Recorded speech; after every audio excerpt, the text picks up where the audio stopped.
Performance apparel remains a best-selling category. The challenge is to continue to add innovation while meeting growing demand for better quality, all of which comes down to not only more investment in R&D, but more strategic investment. I'm Jane Singer, and welcome to A Seat at the Table. Each week, I sit down with leading executives, entrepreneurs, educators, and authors who share their insights, experiences, and future vision for business. When it comes to performance, 511 Tactical is one brand where functional properties can actually be a matter of life or death. The brand's core products are purpose-built to support first responders whose work requires gear that provides wearers with safety, ease of movement, and endurance. Seeing the growing consumer demand for high-performance activewear, 511 Tactical parlayed the innovation developed for its professional gear into a collection aimed at adventure sports enthusiasts. In this episode, I sit down with Vivian Lee, Managing Director of 511 Tactical Sourcing, to hear about a new R&D center she's developing for the brand in Taiwan, why vendor relationships must be a two-way street, and how 511 is finding new global market opportunities for high-performance apparel. Before we get started, if you're looking to develop knitwear collections that will be bestsellers both online and offline, then Spin Expo is the place to go. From trend information to technical innovation, Spin Expo is the primary exhibition for yarns and knitwear. The fair provides well-edited forums featuring high-quality products that are bursting with creativity. You can learn more at spinexpo.com. That's www.spinexpo.com. There's also a link in the show notes. And check out our website. You can find all of the Seat at the Table episodes, the show notes, news about our upcoming masterclass series, and lots of other useful information there. You can find it at seat.fm. That's www.seat.fm. FM because it's a podcast. Now let's sit down with Vivian and hear about some of the exciting things that 511 Tactical is doing now. Vivian, I'm so excited to hear about some of the new ways that 511 Tactical is driving greater product innovation. Hey Jen, thank you for having me here. It's a great honor. Oh, it's great. I really appreciate your taking the time. I understand that 511 Tactical has recently set up an R&D center in Taiwan. What will be the focus of your research there? With the idea, it's really focused on our prototyping to begin with. Okay. Yes, and of course, in the long term, we are hoping this R&D center can bring even more function to it. And the reason it's in Taiwan, it's because we have relied on a lot of resources in country. And also, as we work a lot of functional material, and Taiwan actually maintains a world leadership position in textile production in terms of a lot of functional textile. And they really carve out as a niche in functional fabrics. So in view of that, we feel that would really help us to expedite our innovation and our ongoing development. In terms of Taiwan, what you're doing there now, you had said that you're focusing on prototyping. Can you tell me a little bit more about that? So traditionally, we rely on our vendors to turn the tech pack into the prototype. You are relying on a vendor, and you really cannot take the driving for how you want your product to be developed. In the sense, you can't really do try and error. And with this facility, really give us some advantage. We could bring our idea to it, and we have our well-trained R&D center to work closely, collaborate with our designer and product development team, and really work on fine-tune the product before we could bring it down to the development cycle. So in other words, what you're doing is you're enabling your team to have greater control throughout the development process because you have your own center there. Exactly. We used to have a small development center at our head office, but what we try to do is to replicate that model and then put it in close to the source and multiple the size of that development, the R&D center. That makes a lot of sense to be able to be closer to all those suppliers, and then you can really work more collaboratively, but yet you have more control over it. Yes, that's really the whole purpose. And in terms of the prototyping, are you mainly working with 3D right now? Not yet. And with this R&D center, it could eventually become like a pioneer of the 3D, capability. So you could potentially start to pioneer some of that there, especially because Taiwan really has so many strengths, not just in obviously in fabric and fiber technology, but in so many other aspects of technology. That's for sure. So you could leverage many of the resources that Taiwan offers. Yes, and also be close to our vendors. A lot of our technical, functional textile suppliers, they are actually Taiwanese. And that brings us a lot of opportunity to be close to the source, to be able to leverage their capability. That makes sense. What I didn't mention is we do have a lot of, like in the supply chain, in the area of man-made fibers, manufacturing, weaving, spinning, dyeing, and finishing, among others. There are a lot of great capability there we could really leverage. It's interesting because in Taiwan, at the very high end, the more complex technical textiles have still remained in Taiwan, and Taiwan still has a fairly big investment in that. Yeah, and also I believe there's still Taiwan, I think they account 70% of the world's output of functional fabric. Perhaps you can explain a little bit about the unique market niche that 511 Tactical has. 511, actually, as a brand, we work directly with our end users to create purpose-built apparel, footwear, and gear, and designed specifically for technical professionals like a first responder, law enforcement, right? Like we work directly with our end users to create purpose-built apparel, gear designed specifically to enhance the safety, accuracy, speed, and performance for those technical professionals. And now, as the brand continues to outgrow itself, we see a lot of opportunity outside of these professional consumers. And from there, we try to expand our offering to greater civilians. So now you've taken some of those very unique properties and you've realized that some of those actually could be translated or reinterpreted into something that the consumer market or the civilian market would particularly find valuable. Our global audience is growing, and we are attracting those who want to be prepared for life's most demanding missions. Like I said, during pandemic last year, it's an opportunity for us to take the time and truly evaluate our brand. The world was changing, and as 511 continued to grow, besides our professional audience, we see ourselves in a completely different place. Because what we realize is that 511 has always built an incredible technical brand that serves those who serve around the globe. But then over the course of last few years, we also have recognized like 511 is more than just a brand for professionals. We have the brand affinity to help the world to live on the always be ready mindset.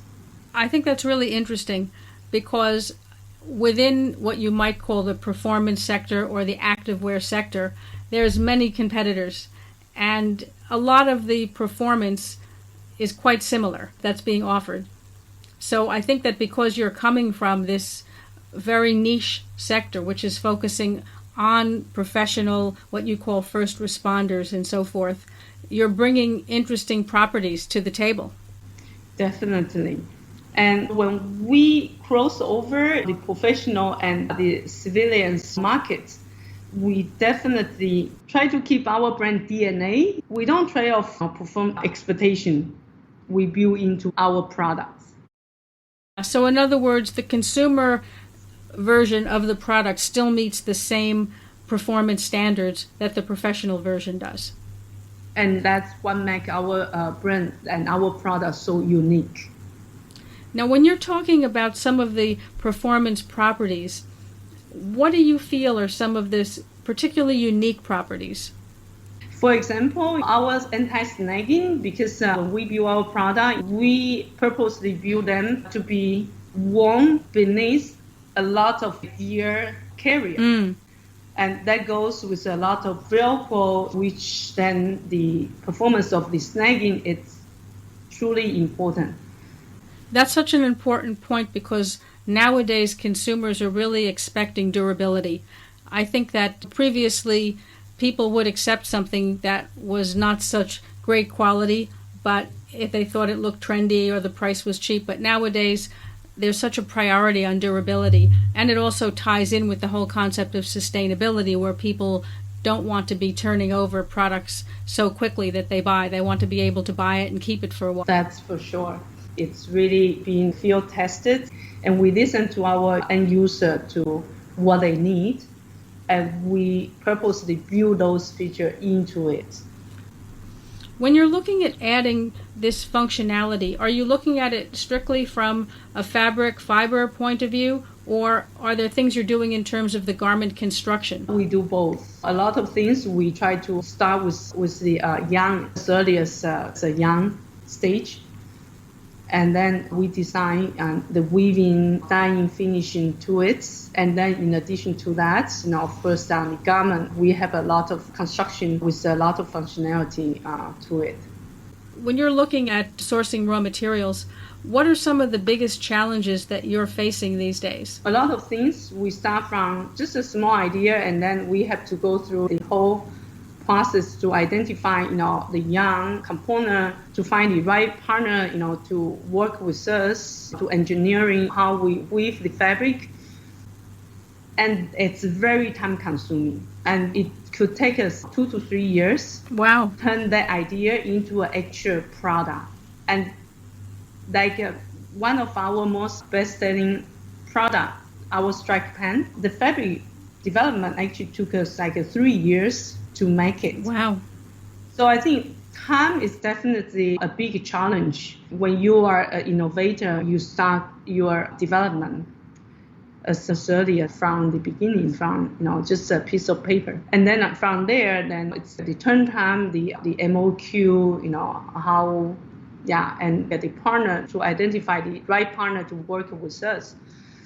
And those are, I see it's most challenging. And once you have those in place, then, a lot of things like MOQ and other things, I think that's just the matter of time. Once you form that relationship, I think it's not as difficult. Yeah, absolutely. That relationship is so important. But I think it's interesting that you're pointing out the timeline that it takes in order from conception through bringing it to market for some of what you're working on. 3 years is a long time. It's a very long time. And it happened to most of our professional products. And now, of course, from there, we extend to our civilian line, like our seasonal lines. We want to build something from the scratch. Right. We want to come up with something it's not available out there. And that's the uniqueness of our product. And that's also, I think, explain why 511 is so successful in the market nowadays. There are a lot of products that are very much look-alike products. So the fact that you've been able to develop something that's unique, and as you point out, to make it that unique, you really have to go all the way back to the fiber and to the yarn. Yes, exactly. And that's also why when we look at our development calendar, most of our seasonal product, we pretty much align with like other brands, 6 months as a cycle. But with our professional product, then it goes beyond like a year. We call like a long or WIP. It could go beyond like a year or 2 years until we feel comfortable and we feel like the product actually deliver the feature and the functionality we designed for, then we will bring it to the market. That's a really impressive commitment to quality and innovation. Yes, it is. So in terms of working with various suppliers and vendors, what ideally would you like vendors to do? Or what could they be doing better? How could they better support you? We're going to take a quick break now, and then we'll be right back. If you're a pet owner who wants real talk on training, behavior, and everyday life with animals, check out the Fresh Patch Podcast. Hosted by Drew and Gabe, we cover the wins, the challenges, and everything in between. So wherever you listen, search the Fresh Patch Podcast, where good pets get it.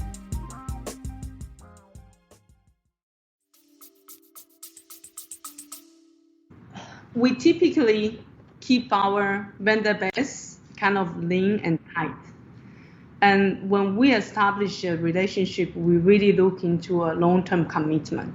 So I give you the example, most of our vendors right now who we work with, the relationship goes beyond. A lot of them actually been working with us from very beginning of the brand being established. If they could be more flexible, more resilient, especially nowadays, the whole world is changing. A lot of time when we work with our vendors, of course, with the well-established vendors, we know there's a long-term commitment.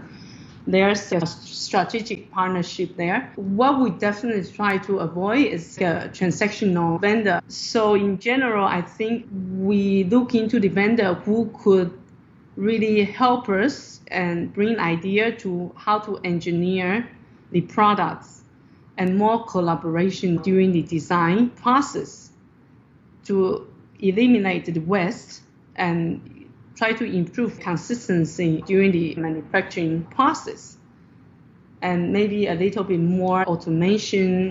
So in other words, more collaboration at the stage when we started our development and our commercialization process.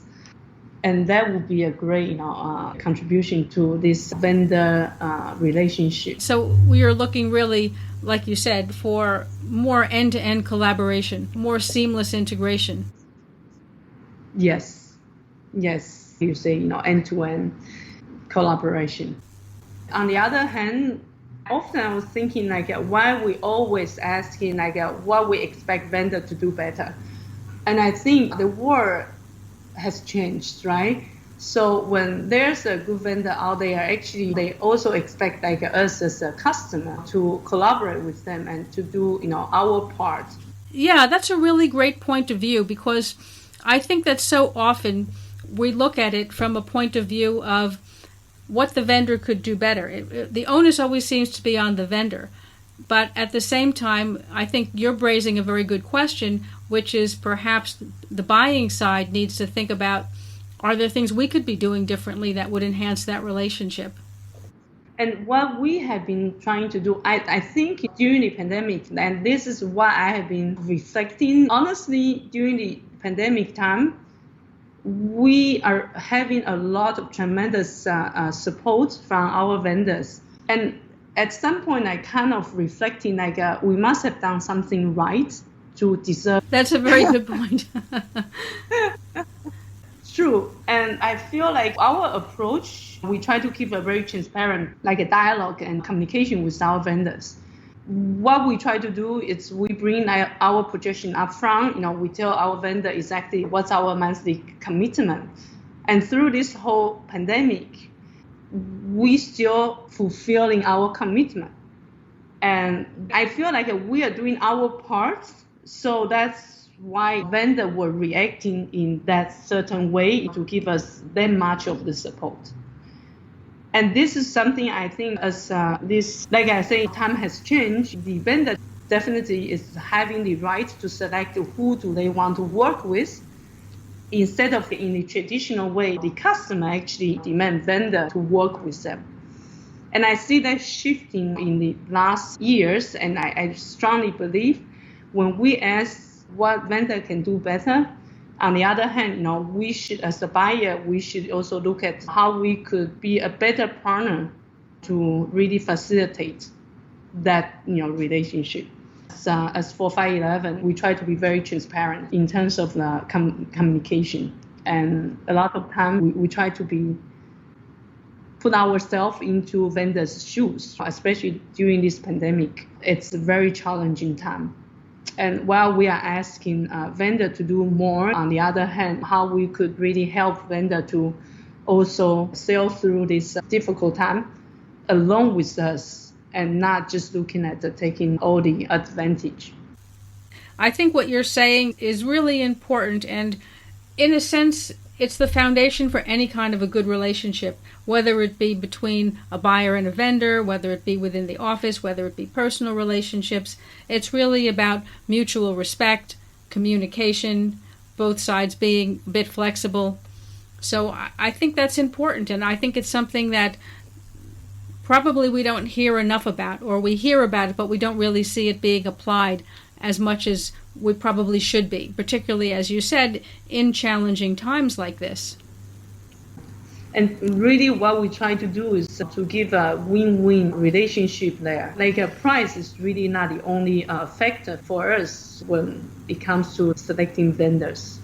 I think that's an important point also, because as we all know, it really has for decades been a matter of chasing price. And we're now starting to see that evolution where, of course, price is always a factor, but people are equally chasing speed or quality or product innovation. And that requires of collaboration and like the trust relationship to deliver. The trust is very critical also, and that ties into your point earlier about transparency. So just one more question. What's the next step for 511? Where is the brand evolving? Actually, like I say, our brand, our global audience is growing. And we actually are attracting those who want to be prepared for the life's most demanding missions. The world changing, and definitely we are in a different place. What we realize is 511 has already built an incredible tactical brand, right? That serves those who serve around the globe, the first responder, the law enforcement. And over the course of these last few years, we believe 511 is more than just a brand for professionals. We believe we have the brand ability to help people who wants to always be ready. And we could attract a broader or more diversified consumer base to our brand. And then this including traditionally we have a very strong men's collection, but now we also see there's more men's and women's who are into functional fitness and physical training and outdoor adventure, off-roading, hiking and fishing. And those are all our potential target consumer where we see the expanding of our market. You've taken what was purpose-built for, as you said, people who are first responders, people in that professional service sector, and you've taken the durability qualities and the functional qualities of your brand, and you've, in a sense, translated into collections for consumers who are doing what you might call, I don't want to say extreme sports because that's not really the right word, but sports that involve more of those properties, as you pointed to, off-road, fishing, hiking, etc. And even range shooting. These are the challenging, seeking, and achievement-oriented consumers. And they really like adventure. Wow, so exciting. It's great to see that the brand is expanding and that you're doing really well. This has been, like you said, it's a very challenging time and a lot of brands have not survived. So the fact that 511 is able to thrive, to grow, to expand, this is really very impressive. Yes. Vivian, thank you so much for being on A Seat at the Table. It's been so interesting to hear everything that 511 is doing. I think that there's such a craving in the market for things that are new and also things that are high quality. So it's great to hear that you're addressing that challenge. Yes, thank you for having me here, Jen. It's been my pleasure. If you enjoyed this episode of A Seat at the Table, join me each week when I sit down with leading executives, entrepreneurs, educators, and authors who share their insights, experiences, and future vision for business.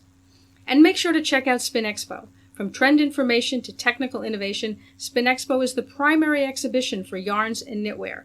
The fair provides well-edited forums featuring high-quality products that are bursting with creativity. To learn more, go to spinexpo.com. That's www.spinexpo.com. You can also find a link in the show notes for this episode. And don't forget to check out our podcast website, where you can find all of the previous episodes of the Seat at the Table podcast, the show notes, news about our upcoming masterclass series, plus lots of other useful information. You can find it at seat.fm. That's www.seat.fm. FM because it's a podcast. Thank you for joining me today. I'm Jane Singer, and I'll see you in the next podcast episode.